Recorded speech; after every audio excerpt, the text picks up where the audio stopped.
What's up? Got an interesting question here. So, the start of the title of this question is, if my gym has all the specialty bars and I don't compete, why should I ever use plain old barbells? And this person goes on to kind of explain some things where they talk about, as Ripeto's quote goes, barbell exercises are essentially the functional expression of human skeletal and muscular anatomy. And millions praise barbells as the best for the full body bilateral lifts. But it seems to me a lot of the specialty bars exist basically because of some of the particular shortcomings of the barbell. In most cases, I don't see why I should ever use the regular straight barbell if I don't compete in barbell lifting, and when the appropriate specialty bars are available in my gym. For example, clearest case seems to me to be the football bar and a bench overhead press that allows you to do any style of press with your arms in a neutral position.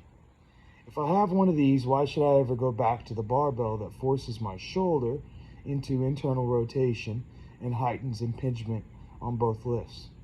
For squat, there's the buffalo bar and the cambered bar or the safety squat bar. I don't have shoulder issues now, but why would I not use the buffalo bar, which requires less shoulder torque off the bat? Seems every advanced enough squatter I see interviewed eventually gets shoulder problems.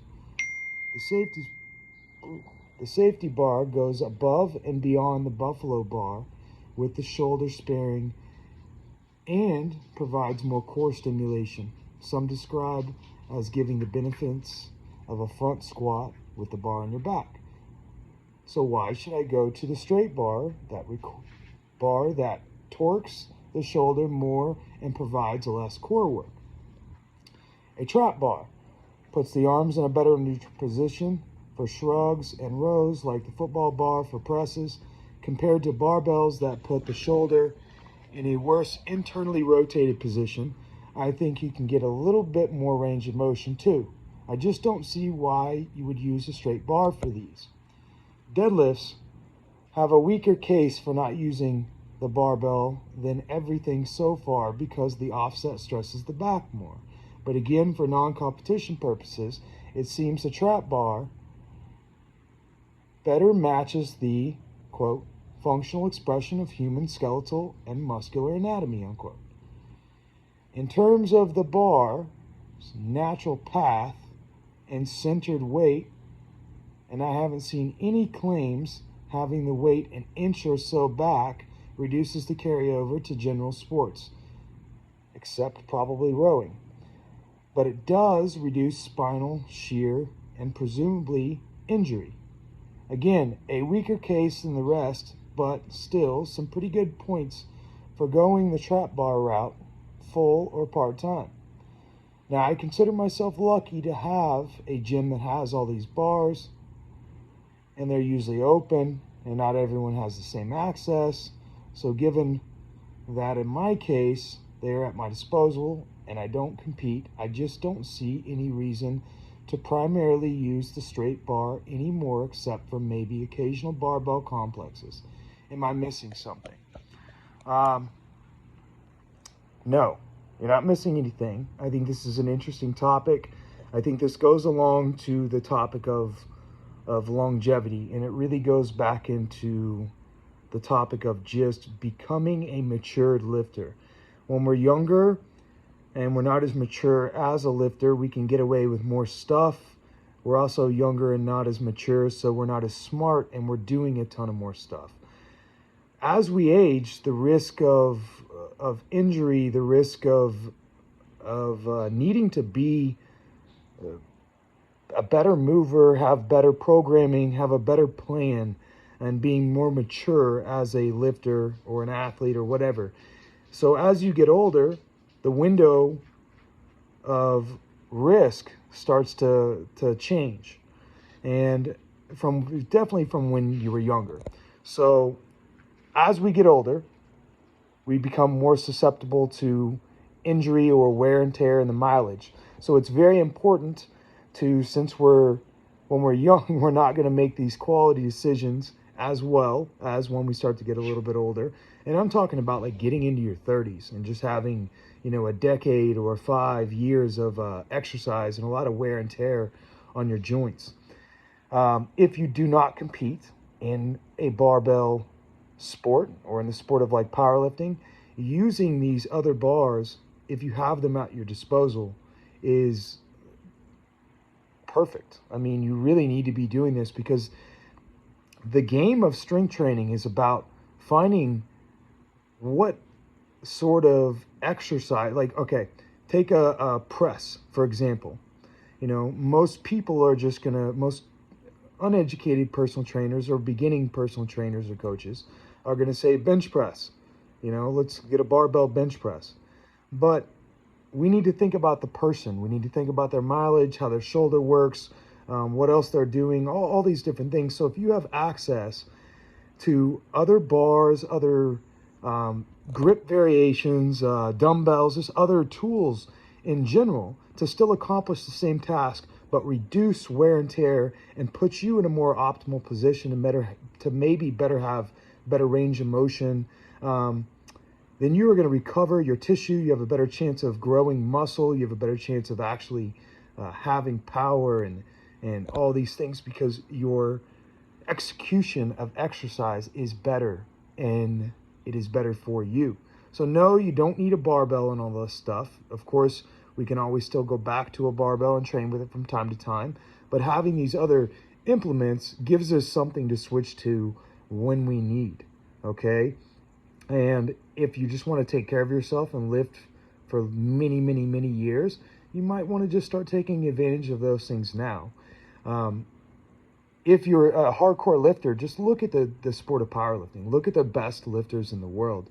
And, even the late, great Louis Simmons wrote tons and tons of stuff. Like most of their straight bar back squats and bench presses and things were barely done.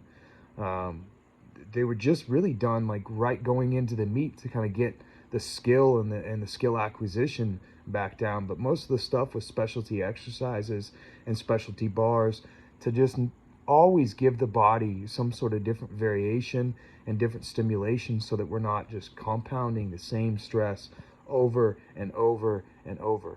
So it's kind of interesting because this does work for the powerlifters and the bodybuilders and the power kind of aggressive lifters, so to say. But even the regular people out there who are just trying to get in shape, you don't have to do a straight barbell exercise when there are many alternatives that quite possibly might give you better bang for your buck and allow you to lift longer, recover better, and just have better quality of movement with every single rep. And when that's done consistently for years, that's where the magic really starts to happen.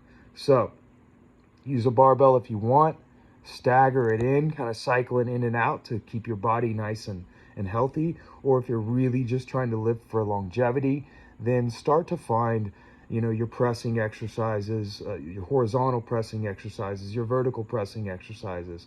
Like find your best 3 to 4 exercises in each one of those categories that provide you the best stimulus and the best, comfort and recoverability, so to say, and hammer those. Progressive overload. We know how there are many different styles of lifting, and we have 4 different ways theoretically. We have a repetition method, we have a dynamic method, which is speed, lighter weight used for speed, and the repetition method is a submaximal weight used for more reps. And then we have a maximal effort method, which is our heavy recruit motor units method. And then the 4th that I throw in there is that grease the groove, the Pavel Tatsulin method of just skill, practice, and learning how to become tight and move from a joint by joint approach with whatever exercise it is. So I hope that kind of helps you out a little bit. And it's an interesting question. It's something I always get into. I will say one more thing real fast now that I'm thinking about it. I talked to somebody about this not too long ago, and they said, well, if you do have good shoulder position and you can do it, why don't you do it? And it's kind of like, okay, well, that's actually a good counter argument. But let's take the back squat. Let's say you have this really good shoulder mobility, or and it doesn't tear up your shoulders and elbows or anything. Then why not express it in that position? Well, you could. That's totally viable. Or you could just use the safety squat bar and still get the same thing with your squat that you might have been doing, but you can express your shoulder mobility through much other, like different exercises and other ways to still own that and express it, but you don't have to express it through a higher risk of injury situation. So, it's biomechanics here, and these tools serve as tools for us to figure out which ones work best for our biomechanics. All right? So I hope that helps. See you guys later. Peace.